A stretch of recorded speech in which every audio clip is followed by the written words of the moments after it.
My experience is entitled Abundant Daimoku Leads to Victory. My name is Blane Charles. I'm the MD District Leader for Waterside Park in New York City. Yeah. My pronouns are they and them. And my Buddhist practice has been a tremendous source of energy and joy since August 2nd, 1985, which coincidentally is the day that my father was born. Oh, wow. And I'd like to preface my experience by stating that my Shakuboku parents, Lesanne and Calvin, call me and check in with me every morning, and I have to report to them how many hours of Daimoku I've done, what Gosho study I studied, and how many people I Shakuboku the day before. Oh, wow. So yes, at the same time that this practice has brought me joy and energy, I recently had an even more transformative experience after realizing that I needed an extra push to realize the great benefits I had been striving for. For too long, I had been stagnant. I could see that I had been in a rut of pray, eat, work, sleep. And because I work nights, I allowed this to become my excuse for not wanting to be around others. In truth, there was a much deeper reason. I was feeling insecure about my lack of accomplishments. For almost 10 years, I've been renting the same room from a friend instead of having my own place, which I used to have. And I still struggle to reach my goal of becoming an internationally known design guru with my company BCD, Blane Charles Design. I realized that I had to pray and take action. I chose the May 3rd contribution campaign as the catalyst for my goal move. My determination was to reach my target for donation, visit the Hall of the Great Bow, and join the SGI USA Millennium Legacy Society to help ensure the future for Kosenrufu. I shifted gears from pray, eat, work, sleep, to decide, pray, take action.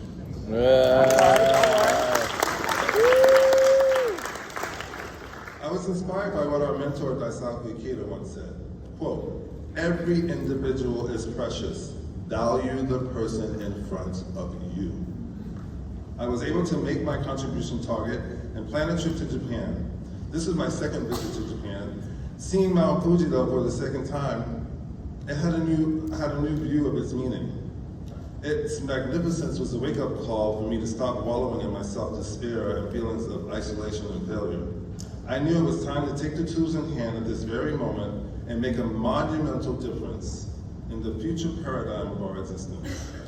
During my visit to the Hall of the Great Bow, my mind was flooded with words like massive, monumental, marvelous, moving. I was overcome with a feeling of heightened confidence and gratitude. I felt assured that world peace is actually a tangible reality. As we entered the lobby and ascended to the Gohanzen room, another M word came to mind: minimal. The clean lines, clutter-free interior was a reminder to me it's not the bells and whistles of fortune and fame that will accomplish world peace. Rather, it's the simple day-to-day efforts of everyday beings connected and moving the hearts of others that will accomplish world peace, also known as Kosenrufu. My feelings accorded directly with the recent article entitled "Boldly Facing Challenges That Make Us Strong and Confident," which stated, quote, "The world today is rampant with divisive and destructive influences. Therefore, we need the sharp sword of faith to battle and win over our many obstacles. To effectively wield this sharp sword requires us to consistently and abundantly chant Nam-myoho-renge-kyo each day." Upon my return, I received a gift from Mr. and Mrs. Ikeda, a crystal Hall of the Great Bow paperweight, which deepened my connection with my eternal mentor, and I was deeply grateful to later on receive a letter from the SGI USA welcoming me to the Millennium Legacy Society.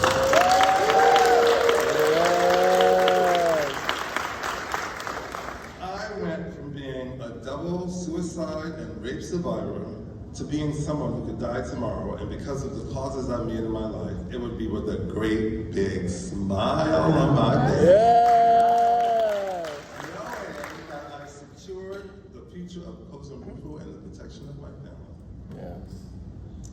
Because of the causes I made in 2019, when I didn't have much, I was able to double my 2020 goal this year.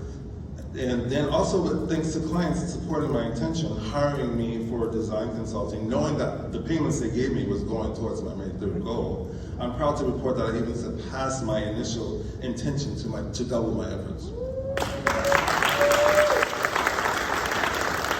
And right after the May 3rd campaign, I received a huge benefit. I've been struggling to brand my company, Blane Design, and right after the campaign, I got a request from the editor-in-chief of Interior Design magazine. I don't know if any of you are familiar with that. Cindy Allen is the chief editor, and I was invited by her to be the first non-binary African-American gay person to be one of the guests on their Pride panel.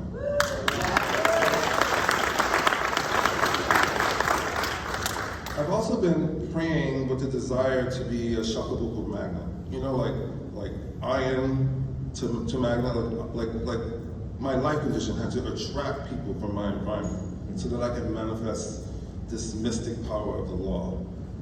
I met this YMD named Gabe at the Petco where me and Tom go to buy food for our dogs in Sag Harbor. It's in Sag Harbor, and he was about to go on his break when I arrived at his cash register. I immediately asked how his day was going, and how I loved his sense of style, his electric green hair, numerous tattoos, and head-to-toe black ensemble. Needless to say, the feelings were mutual, as he admired my gender-fluid sense of style. He expressed the challenges he was facing trying to get out of his job at Petco and into the modeling industry. I suggested that he chant about it and gave him my SGI USA card and my number, and to contact me. 1 week later, I had him signed up with my agent in New York, Parts Models.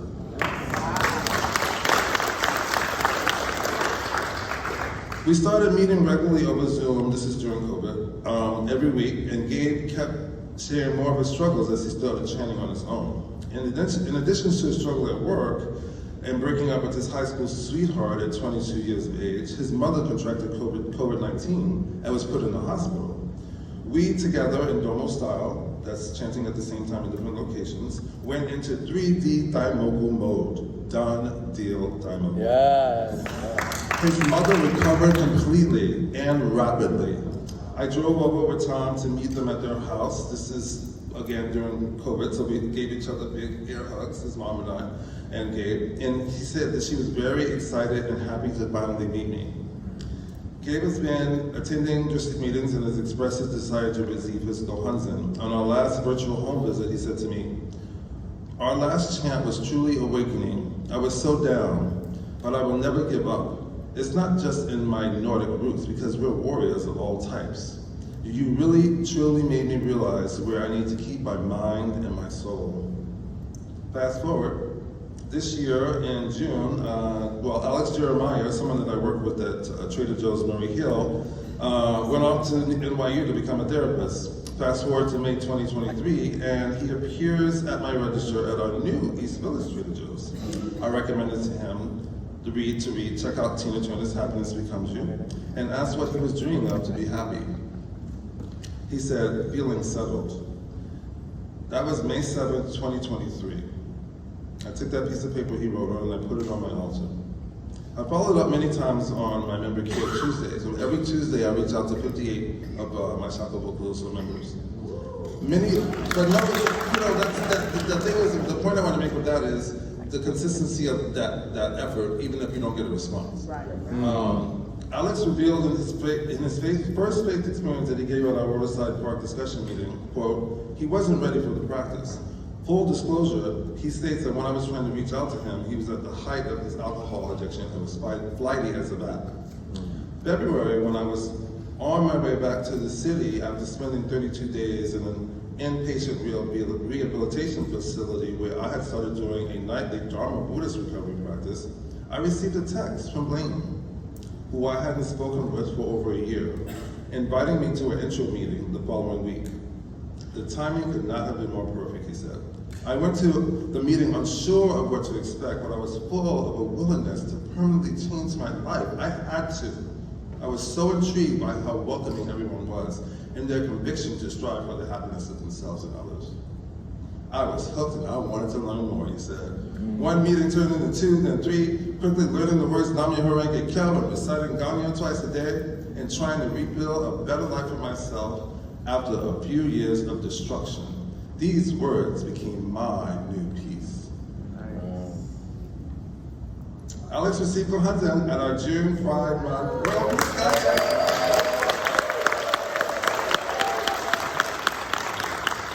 And weeks later, he was already doing the Gamchakai shift at our New York Hope Center. How about that? In July, I was able to support my co-chapter leader, Sean Grover, in our chapter, Chelsea chapter, with his chakra vocal Edwin, to receive Gohanzen. And this is because I was able to connect with him heart to heart by sharing growing up, what it was like growing up queer in an unsupportive environment, helping him to realize that he was not alone. The key to victory is, yes, abundant daimoku, but it also lies in creating genuine bonds of friendship. To date, I have been able to reach out and connect with over 500 youth through working at Trader Joe's and my day-to-day activities. But I want to say that to say to our SGI USA youth leaders, together, let's create a boat of joy to light up this nation. Thank you.